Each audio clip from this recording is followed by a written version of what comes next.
Castle Rock State Park is a relatively new park. I say relatively in the sense that it hasn't been around like as long as Big Basin. What you're looking at up here is a mixed evergreen forest.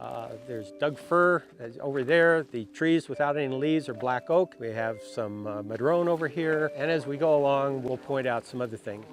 You're up at about 3,000 feet. Because of that, several things happen. In the wintertime, we get snow. In the summertime, it gets hotter. Spring comes a little bit later up here. This is called tan oak. It's not a true oak. It has some significance historically because in the Santa Cruz Mountains in the late 19th century, there was a number of tanneries because a lot of,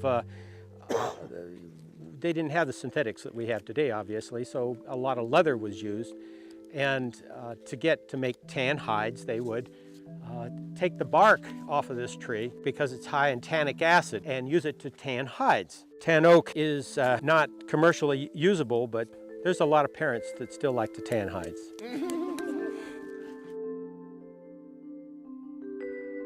Over there, there's a stump of a Douglas fir that's rotting away. But here's a Douglas fir that was cut down. You can probably tell by looking at it, it's alive. It was originally all cut down flat, and it's still alive, just like that one over there, because there's an interconnection with the root system underneath. Now, that's sort of unusual with Douglas fir. It wouldn't be unusual with coast redwood, but it is unusual with Douglas firs. And the main reason I stopped here was to point out Castle Rock. Castle Rock is a favorite spot for people to come to, and a lot of people ask me, well, what are all these holes? Does anybody ever hear of the word tuffone? Anybody hear of geology? It's a geologic term. The formation is of a sandstone. It's about 40 to 60 million years old, and it was formed on the bottom of the ocean, and it was uplifted and became exposed to the elements. These rocks get thoroughly saturated in the wintertime. The theory is, in the summertime, the water will wick to the outer edge of the rock because it's going to evaporate. And when it does that, these hardening compounds that hold the sand grains together migrate slightly every time with that water as it migrates to the outer edge. The outer edge of these rocks become very hard.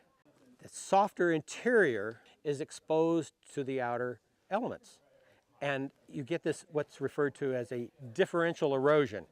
You get this sudden, fast erosion, and the interior is very, very soft, and it's friable, it falls apart easily, and then you get these odd-looking holes.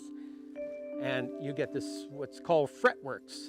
Those are those little holes up there.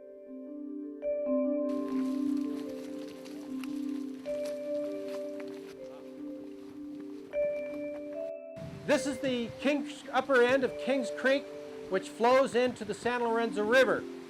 It flows all year long here because of springs up above here. Castle Rock is slowly changing from a mixed evergreen forest to almost a pure stand of, at least on the higher elevations, of Douglas fir, which would be an evergreen forest. I stopped here because we have two very interesting trees. Because it's this high up, it was subject to fires up here, but it really wasn't subject to very much in terms of logging. So a lot of the bigger trees, there's still a lot of big trees up here, like this Doug fir over here, that never got cut down. Most of this Douglas fir that you see here is fairly young, probably because it all came back after the fire about 80 years ago, and it's creating a Douglas fir forest.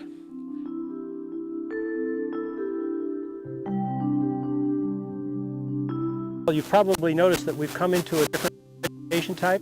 We're now in chaparral. Does anybody know what chaparral means? I'm told that it's a Spanish word that means literally brush you cannot ride a horse through, which makes sense. I wanted to point out a couple of things about the view so that you understand a little bit about what you're seeing.